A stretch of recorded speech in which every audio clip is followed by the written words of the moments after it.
I was recently DJing an after party at a wedding, and this woman comes up to me to make a request. So I prep my typical, I'll see if I can work it in, and then she drops it. Can you play Ignition by R. Kelly? I so quickly said no. I haven't played R. Kelly in years, and no one requests that anymore.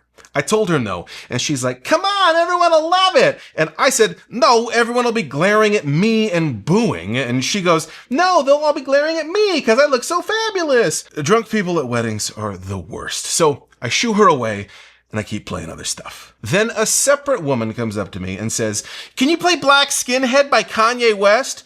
What is happening? Clearly, these two women are able to separate the art from the artist so easily. But as the DJ in charge of the music that the whole room hears, I'm going to play it a little more cautiously. There are a billion versions of this. An artist makes some kind of art that you really love, and then it turns out that they're a horrible person in one way or another. It's not just music, obviously. Authors, actors, directors, artists of all kinds have moments where you learn something about them, and it makes it hard to continue to enjoy their art.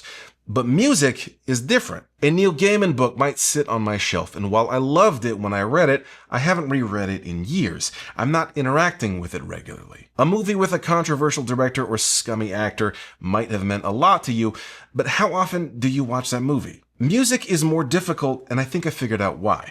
It's much more personal because music can become the soundtrack to your everyday life. We interact with music in a completely different way than any other medium, listening and re-listening. So when we find out that the artist that made it did something or said something horrible, cutting that art out of your life is a difficult thing to do. There's another much bigger layer to this, but let me talk about this channel specifically for a moment. The core of this channel, Digging the Greats, is music history.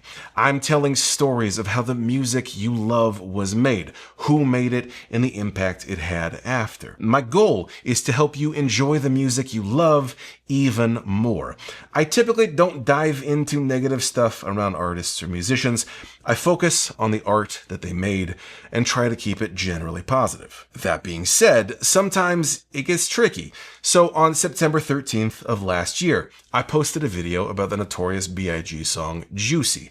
And the story with that song is that there seems to be a lot of stolen elements, and the main culprit seems to be Diddy. Then 5 days after posting the video, Diddy was arrested. It's just weird timing, you know? In this case, I still feel fine listening to Juicy.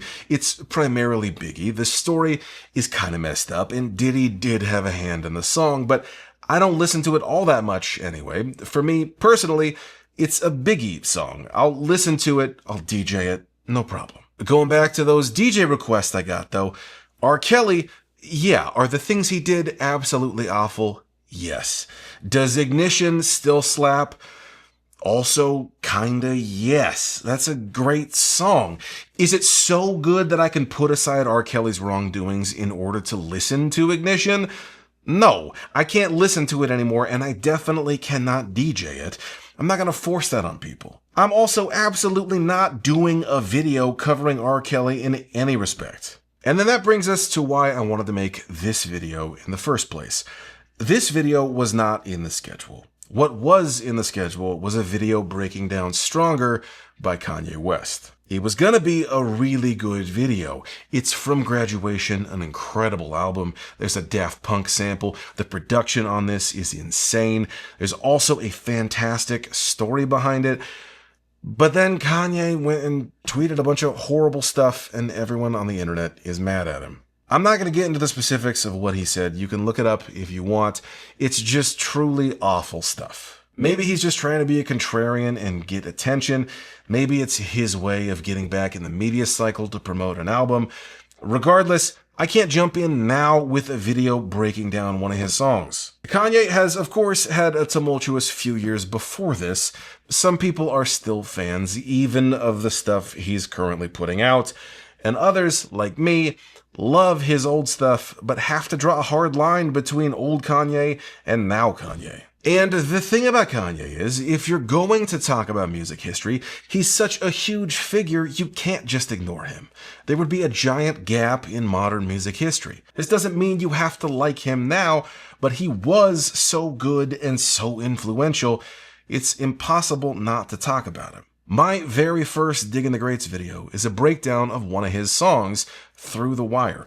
And the reason I chose that song as my first video is because I love that song, I love that album, and I love that version of Kanye. And here's what I figured out about why music, more than other mediums, is so hard to separate from the artist.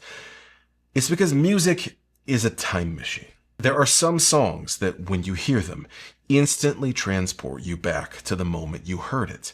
For me, when I hear Jump by Criss Cross, I'm transported back to elementary school. Me and my friends are trying to wear our clothes backwards because that's what Criss Cross does. And life is so simple, and I'm just trying to work on spelling and math and sit with my friends at lunchtime. When I hear anything by the band Hoobastank, yeah, Hoobastank. Look, we all had phases, all right? When I hear Hoobastank, I'm instantly back in my older brother's Volkswagen Beetle. My family has just moved, but my older brother has just graduated high school and decided to stay behind on his own. We're driving around the new city, knowing that in a few hours, he's driving back to his home, and from here on out, our relationship is going to be different. We're not going to be best friends anymore. We'll still always be brothers, but it's just gonna change.